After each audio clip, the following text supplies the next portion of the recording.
Civilizaciones secretas.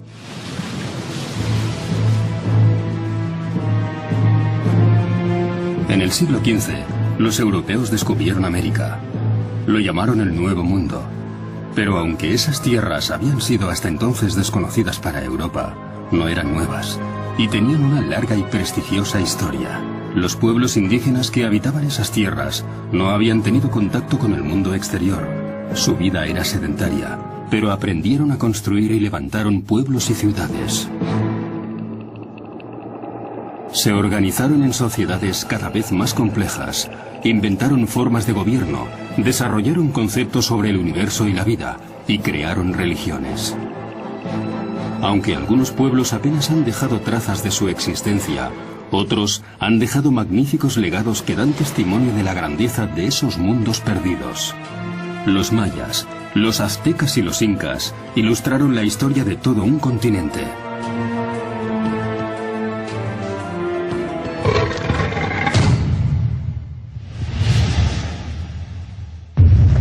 Mayas, aztecas e incas.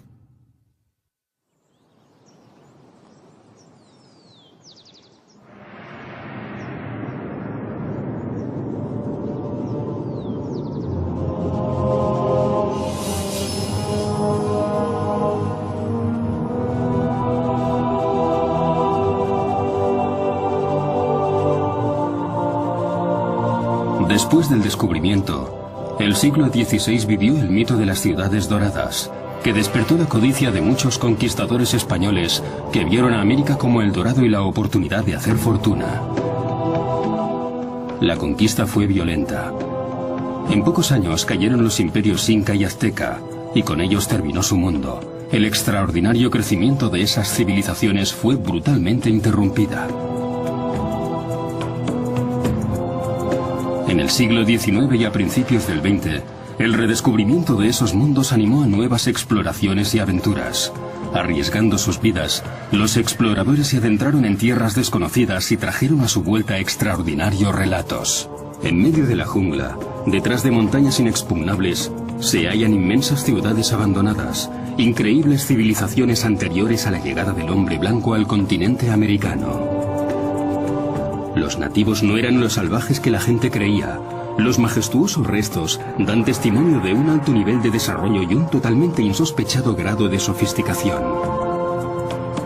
Emergieron dos grupos claramente distintos. Desde el 3500 a.C., los Andes vieron florecer varias grandes civilizaciones. Los nazcas, la cultura tiahuanaco y finalmente los incas, que fundaron un inmenso imperio en el siglo XV.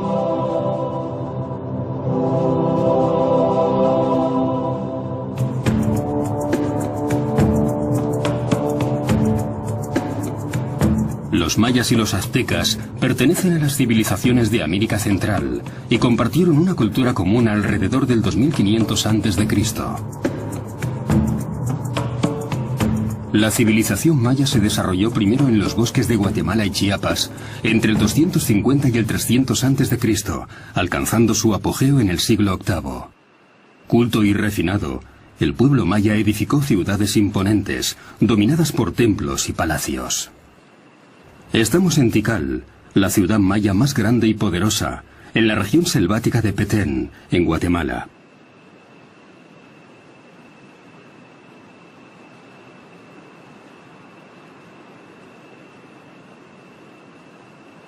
Tikal alberga los templos más altos construidos durante la era maya, y el más alto de ellos alcanzaba los 70 metros. Las ruinas que podemos admirar hoy reflejan pobremente todo el esplendor de la antigua ciudad. Una reconstrucción de la Plaza Mayor de Tikal nos permite descubrir una ciudad donde dominaba el color rojo.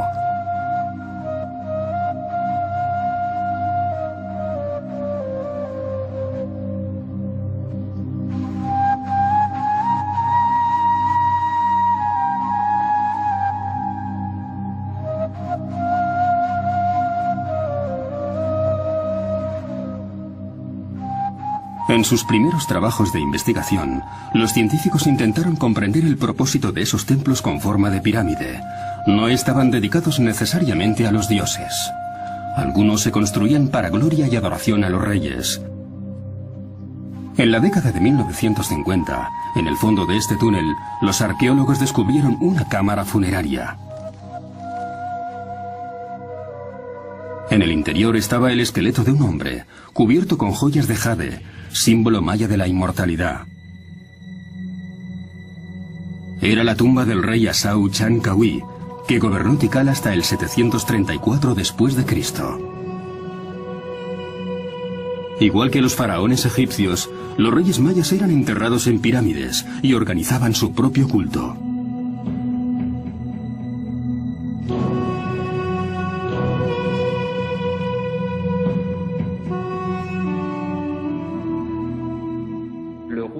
El rey era la figura que gobernaba la ciudad desde que era elegido y actuaba política y militarmente.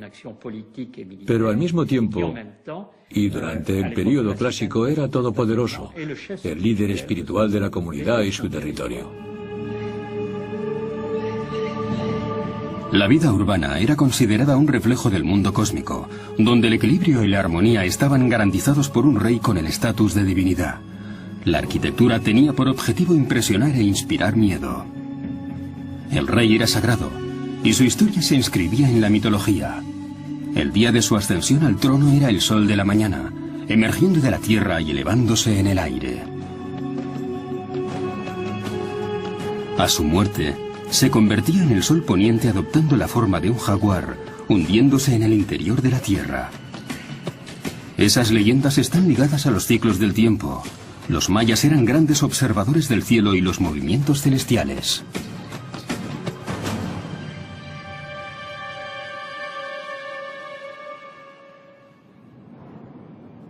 En Chichén Itzá, una ciudad del Yucatán, hay un monumento particularmente interesante, un observatorio astronómico con una vista del cielo de 360 grados.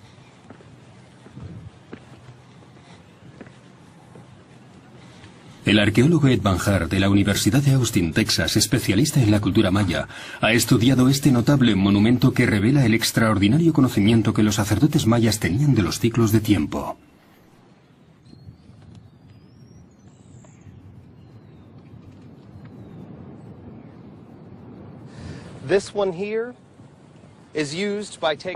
Esto se usaba para trazar una línea con los ángulos interiores y exteriores de la ventana. Alineándolos así, el sol entraba de este a oeste en el momento del equinoccio, lo que ocurre exactamente hoy. Si nos movemos 27 grados, estamos enfocados directamente al lugar por donde Venus sale en el punto más septentrional del horizonte.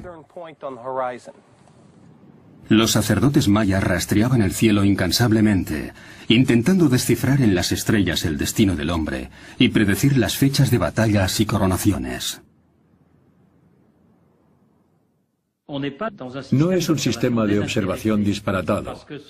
Lo que hace es observar los eventos actuales y del pasado para imaginar qué puede deparar el futuro e integrar todos esos eventos en ciclos, porque para ellos el tiempo, como para otros pueblos de Centroamérica, está dividido en ciclos,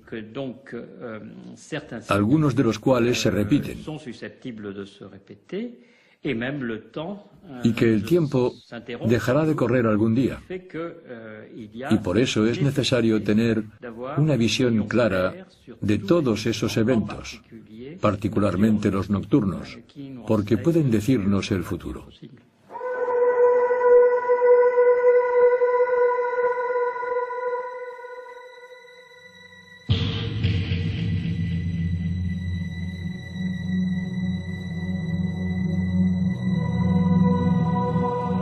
El universo está sujeto a eventos cíclicos, condicionados por fuerzas bondadosas o malvadas, en fechas favorables o desfavorables. Pero este amplio conocimiento de los ciclos también tiene una aplicación práctica para los agricultores. Los astrónomos pueden decirles cuándo plantar, cuándo cosechar y qué trabajos deben hacerse. Todo en su sociedad depende de los ciclos. Hoy, los descendientes de los mayas emplean técnicas de talar y quemar. Durante la estación seca encienden hogueras y limpian zonas cultivables de la jungla sin ningún tipo de herramientas, y usan las cenizas para fertilizar el suelo.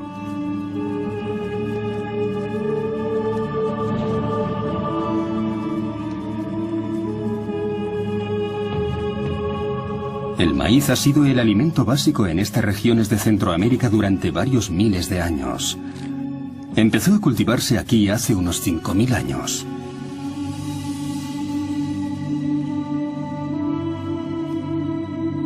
Originalmente, la planta solo producía unas pequeñas panuchas, que daban unos cuantos granos.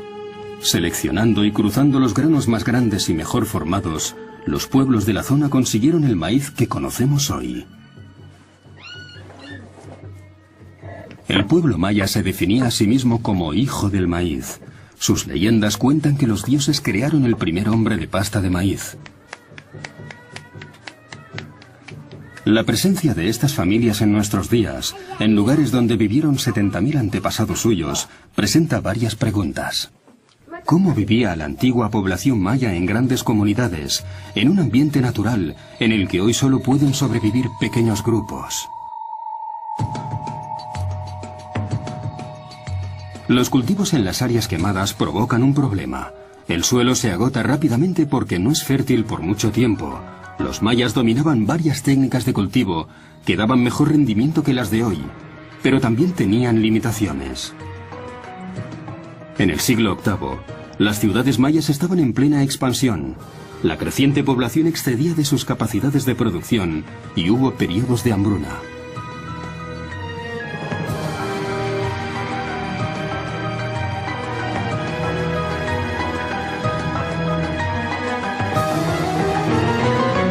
Al mismo tiempo, las ciudades mayas tenían que enfrentarse a otro problema, este ligado a su organización. Su mundo estaba unificado a nivel cultural, pero no político. Unas 70 ciudades, cada una con su propio rey, rivalizaban constantemente. Tikal y Calakmul libraban feroces batallas por la supremacía.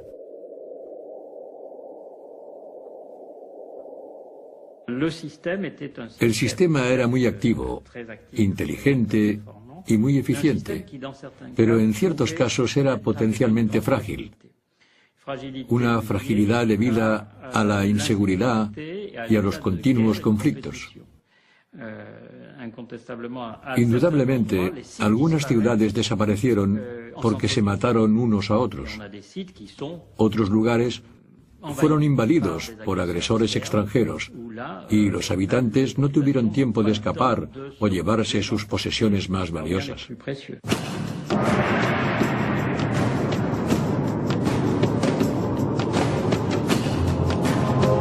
En sus primeras investigaciones, los científicos creyeron, un poco inocentemente, que se trataba de un pueblo pacífico. Hoy saben que no era así. Al contrario, los mayas estaban frecuentemente en guerra. Se descubrió por primera vez en 1946, en el sitio de Bonampak, en el estado de Chiapas, donde aún quedan algunos de los magníficos frescos de los mayas. Representan al rey Chan Muan, que gobernó Bonampak a finales del siglo VIII. Estas pinturas muestran la hostilidad endémica que dividía el territorio maya en múltiples reinos rivales, cada uno de ellos intentando extender su área de influencia, afianzar su poder político y aumentar su riqueza. En un contexto de pobres recursos, esas luchas fratricidas precipitaron su decadencia.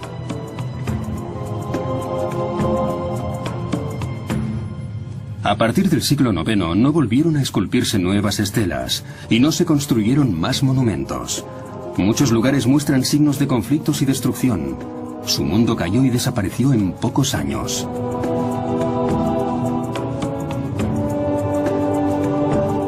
Los aztecas, nómadas del norte, llegaron después y se asentaron en la cuenca de México en el siglo XIII.